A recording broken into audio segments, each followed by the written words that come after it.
Okay, so I have noticed, to my growing bewilderment, that more than a few people in our church and or community keep being under the impression that I am in my mid-20s. I'm not sure how anyone is mathing that out. Yes, I'm using math as a verb here. Given that I spent 4 years at college and 4 years in seminary, I did a year as a long-term volunteer for a nonprofit before seminary, and I worked as a real person for more than a year after seminary. Oh, and I've also been the pastor here for almost 7 years. I am 35, y'all. I am not 23. Actual conversation. So I wanted to share a story from my time in college. And it's super relevant that this story takes place in October of the year 2008, when I was a legal adult, 19 years old, and voting in my first election. The Dark Knight was the biggest film of the summer. Taylor Swift had only released one album so far. Off-the-shoulder tops and extra wide belts were the height of fashion, and I wore them and I still wasn't cool. A friend's brother had just been killed in action in Iraq. George W. Bush was about to finish his second term as president. California, Connecticut, and Massachusetts were the only states in the country where gay weddings could legally happen. Or at least, that statement was true as of mid-October during my fall semester as a college sophomore, because it was no longer accurate by the time I went home for Thanksgiving. Anyway, in October of 2008, in the state of California, where I grew up, marriage equality had been legal for 5 months since a state court decision that spring. Also, in October of 2008, in the state of California, where I grew up, there was a rather alarming proposition that will be voted on the next month. If it passed, Proposition 8 would take away the legally established right of a minority group to get married. That had never happened before. It shouldn't have happened in 2008. So I reached out to a friend who was very active in the GSA on campus, the Gay Straight Alliance, which happened to be the biggest student organization at my college at that time. It was the Bay Area, what can I say? And I asked her how I could help. Her response has haunted me for 15 years. She said that she was surprised that my question came out of the woodwork because she never would have expected my support, since she knew that I was a Christian, that I was majoring in theology and religious studies, and that I wanted to go into ministry. That is the legacy and the reputation of Christian churches.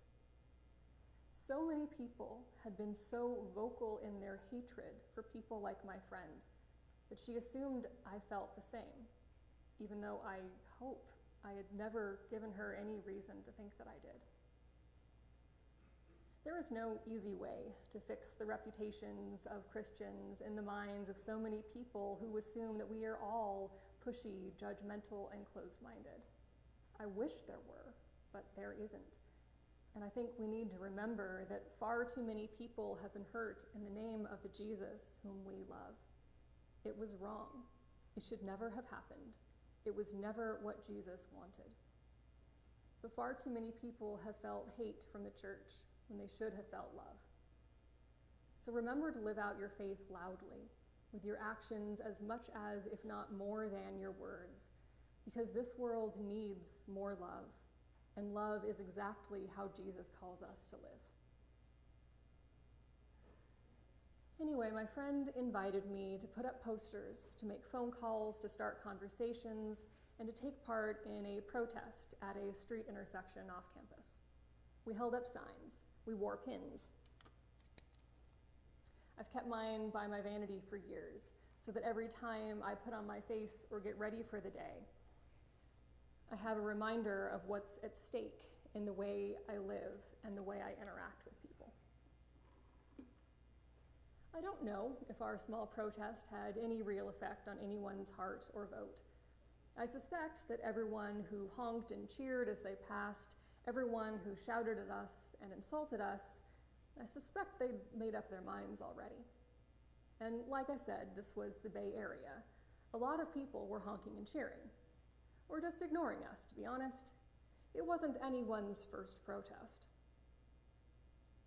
But in the midst of the support and the camaraderie, there were also people who rolled down their windows and spat at us.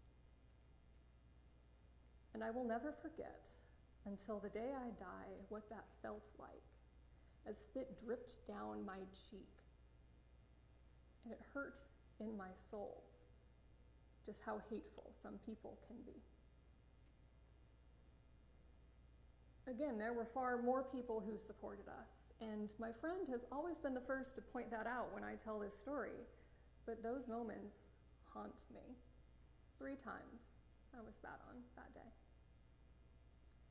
Friends, we need to speak up for justice and for humanity, and we need to live out our faith like Jesus is relying on us to uphold the integrity of the church, the body of Christ.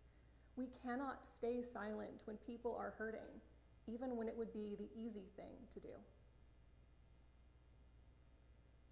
The second Tuesday of November came and went. Proposition 8 passed, and marriage equality died in California as a minority group had their rights taken away. I still don't know how to move past the betrayal that I felt. There are many reasons why I don't see myself moving back to California, but to be honest, that election is still one of them, and it was the first.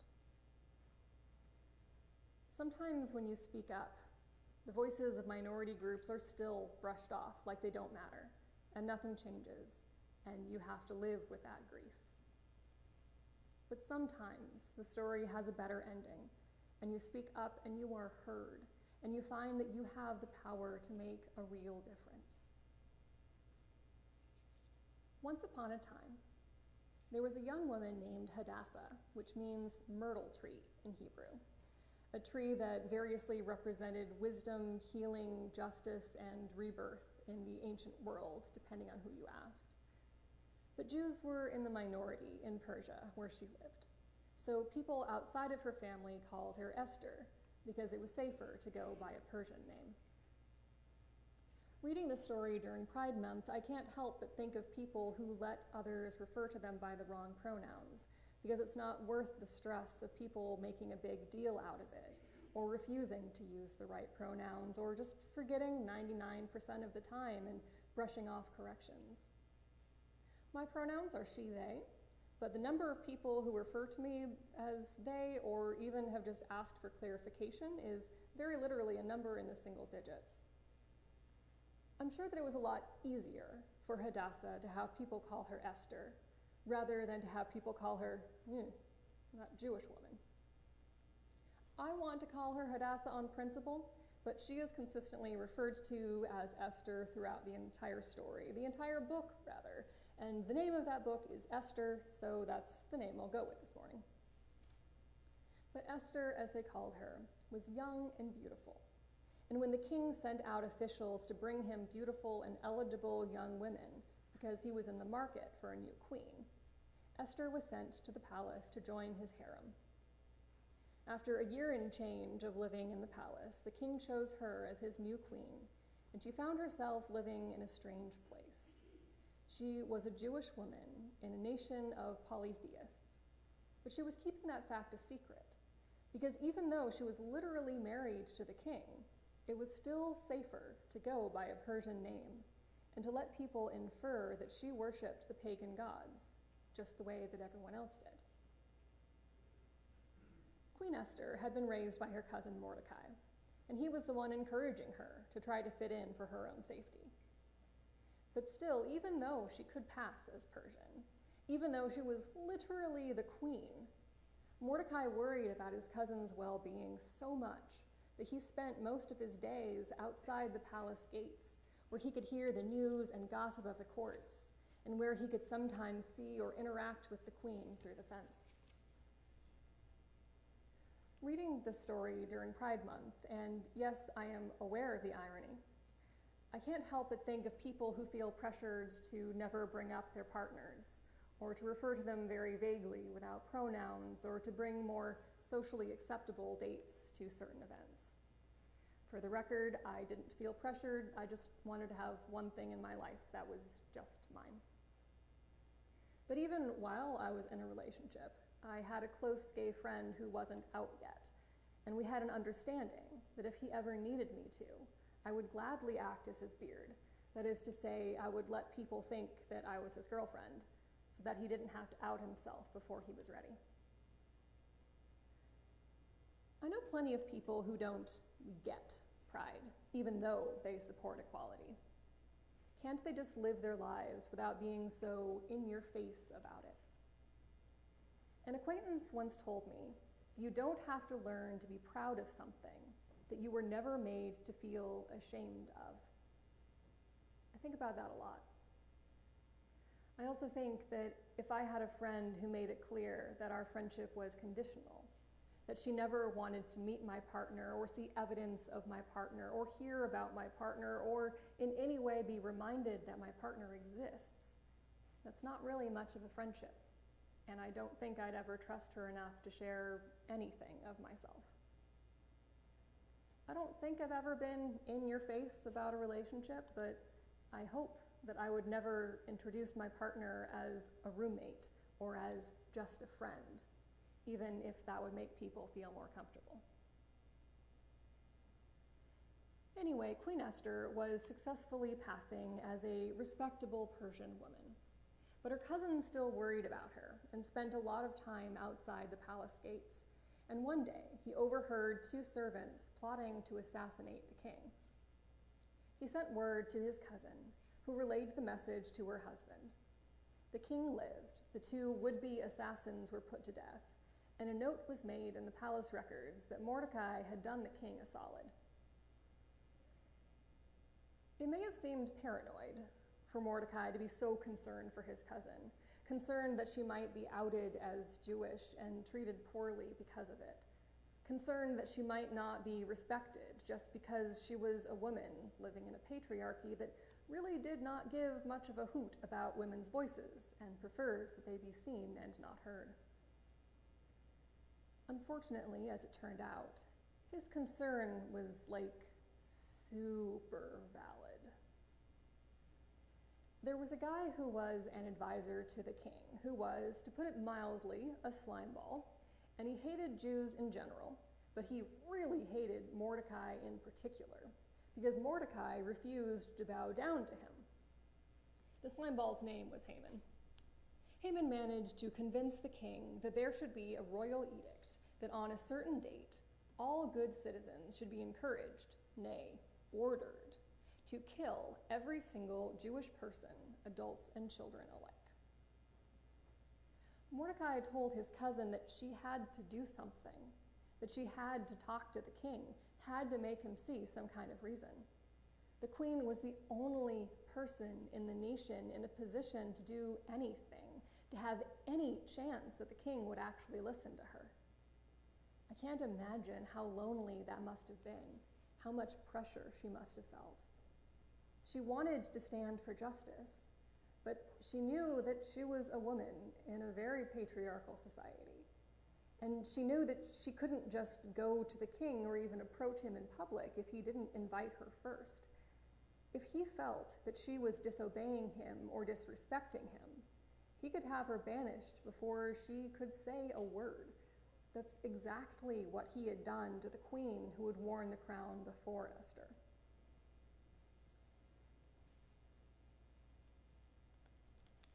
This is my Esther crown. I've greatly enjoyed my little tradition for the past 6 or 7 Halloweens of making a rather elaborate costume and preaching from the perspective of a biblical heroine. This was the first one that I did, and I've never come back to one of those texts after doing it for Halloween, so I didn't dress up, but I brought a prop. This was very time-consuming to make. Yes, that's exactly what he'd done to the queen who had worn the crown before Esther. Even so, Esther knew that her faith called her to stand for justice in such a time as this.